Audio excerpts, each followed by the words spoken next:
ગુજરાત માટે ગૌરવવંતા સમાચાર। દેશમાં રોકાણકારોનું સૌથી વિશ્વસનીય સ્થળ બન્યું ગુજરાત। નીતિ આયોગના ઇન્વેસ્ટમેન્ટ ફ્રેન્ડલીનેસ ઇન્ડેક્સ 2026માં ગુજરાત નંબર 1, 56.6 ના સર્વોચ્ચ સ્કોર સાથે ગુજરાત દેશભરમાં પ્રથમ ક્રમે। 53.7 ના સ્કોર સાથે મહારાષ્ટ્ર બીજા તો તમિલનાડુ 53.3 ના સ્કોર સાથે ત્રીજા સ્થાને। ઉદ્યોગને અનુકૂળ નીતિઓ, પ્લગ એન્ડ પ્લે ઔદ્યોગિક ઇકોસિસ્ટમ રોકાણકારોની પહેલી પસંદ। ઔદ્યોગિક ગ્રાહકો માટે વીજળી રાષ્ટ્રીય સરેરાશ કરતાં 29% સસ્તી। ગુજરાતમાં ઉદ્યોગોને દૈનિક સરેરાશ 23.8 કલાક વીજ પુરવઠો ઉપલબ્ધ। ભારતની કુલ નિકાસમાં ગુજરાતનું 31% યોગદાન। કુલ દેવાદારી મોટા રાજ્યની સરેરાશ કરતાં 40% ઓછી। વિકસિત ભારતના વિઝનને સાકાર કરવાની દિશામાં ગુજરાતની મહત્વપૂર્ણ સિદ્ધિ। વધુ જાણકારી મેળવીએ અમારા સંવાદદાતા હિરેન રાજગુરુ આપણી સાથે ફોન લાઈનથી જોડાયા છે।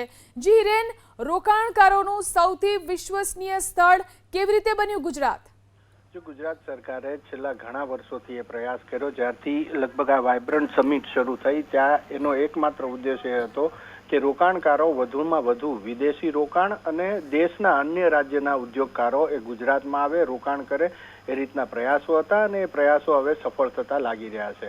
નીતિ આયોગે વર્ષ 2026નો જે રિપોર્ટ રજૂ કર્યો છે ઇન્વેસ્ટમેન્ટ ફ્રેન્ડલીનેસ ઇન્ડેક્સ, તેની અંદર આ ગુજરાત એ પ્રથમ ક્રમે રહ્યું છે। તેમાં જે આંકડા આપ્યા છે ટકાવારીના, તો 56.6% સાથે એ ગુજરાત સૌથી મોખરાનું એટલે કે પહેલા નંબરનું રહ્યું છે। મહારાષ્ટ્ર અત્યાર સુધી રોકાણકારો માટે પહેલી પસંદ રહેતું હતું, પરંતુ એ બીજા નંબરે ખસકી ગયું છે। ટોપ 5ની જો વાત કરીએ તો ટોપ 5ની અંદર 5મા નંબરે મધ્યપ્રદેશ છે, 4થા નંબરે ઓડિશા છે, તમિલનાડુ, મહારાષ્ટ્ર અને પછી ગુજરાતનો નંબર આવે છે। એ જ રીતે છેલ્લા 5 રાજ્યોની જો વાત કરીએ તો ઉત્તર પ્રદેશ, ત્યારબાદ પંજાબ, પશ્ચિમ બંગાળ, ઝારખંડ અને બિહાર એ નીતિ આયોગે જે અહેવાલ રજૂ કર્યો છે તેની અંદર છેલ્લા 5 રાજ્યોમાં આ રાજ્યોનો સમાવેશ થાય છે। મહત્વપૂર્ણ બાબત કે નીતિ આયોગે એ પણ લખ્યું છે કે એવા કયા કારણો છે કે જેના કારણે રોકાણમાં સૌથી આગળ રહ્યું છે।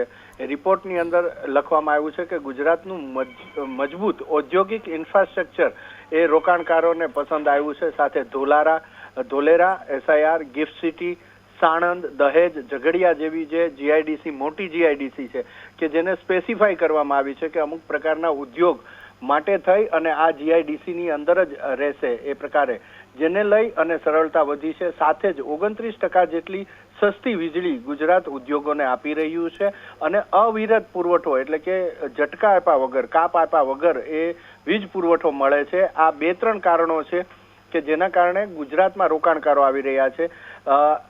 તેની પાછળનું મુખ્ય કારણ નિકાસની અહીંથી સરળતા રહે છે। ઉદ્યોગકારોને પોતાના માલસામાનની જે નિકાસ કરવાની હોય તો ગુજરાતની અંદર એટલા બંદરો છે અને ઔદ્યોગિક જે GIDC છે ત્યાંથી એ બંદરો સુધી સરળતાથી પહોંચી શકે છે માલ, અને એના કારણે ગુજરાત અત્યારે નંબર 1 દેશમાં બન્યું છે રોકાણકારોની પસંદગીનું। જી આભાર તમામ જાણકારી આપવા માટે।